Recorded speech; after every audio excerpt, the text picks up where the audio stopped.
तुम्ही जर माझ्या चॅनलवर नवीन असाल तर लाईक करा, सबस्क्राईब करा आणि बेल बटन ऑन करायला विसरू नका। गुढीपाडव्या दिवशी ध्वज उभारून आनंदोत्सव साजरा केला जातो। या दिवशी एका वेळूच्या काठीला तेल लावून स्नान घालतात। नंतर एका टोकाला केशरी वस्त्र बांधतात। कलशाचा 5 गंधाच्या ओळी ओढून हार बांधतात। नंतर कलश उपडा ठेवून काठीला आंब्याचा डहाळा, लिंबाचा पाला बांधतात। या प्रकारे गुढी उभारून वर्षभर सुखात जावो अशी कल्पना आहे।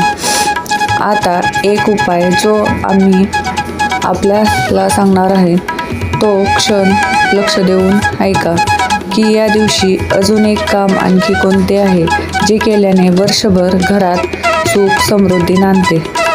धान्य अन्नाची कमी भासत नाही, भंडारगृह भरलेले राहतात आणि घरात आनंदी वातावरण राहते। आपल्या सर्वांना माहीतच असेल की या दिवशी कडुलिंबाच्या पानांचे किती महत्त्व आहे ते, म्हणून सर्वात आधी तर कडुलिंबाचे पाने खाऊन दिवसाची सुरुवात करावी। नंतर गुढी उभारल्यावर विधिवत पूजा करावी।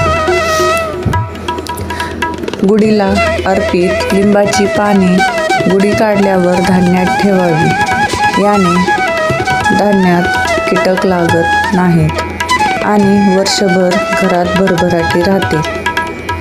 देवी अन्नपूर्णा प्रसन्न राहते आणि धान्याची कमी पडत नाही। हा उपाय तुम्ही देखील नक्की करून पहा। तसेच आपण पुढे पाहूया। कडुलिंबाचा उपाय म्हणजे पूजा केलेल्या या पानातून केवळ 2 पाने तिजोरी, गल्ला किंवा आपण पैसे ठेवत असलेल्या ठिकाणी ठेवावे। याने धनात वृद्धी होते, आर्थिक अडचणी दूर होतात। त्यामुळे कडुलिंबाला फार महत्त्व आहे। हा देखील उपाय तुम्ही जरूर करून पाहावा।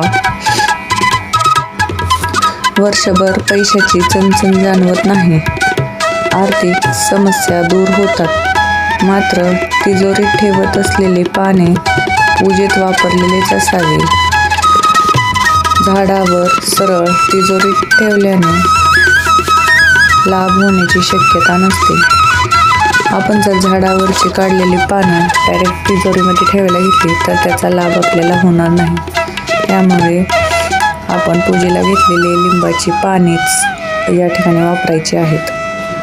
तसेच या शुभ मुहूर्तावर किमती वस्तू, दागिने इतर खरेदी करणे देखील श्रेष्ठ ठरतं।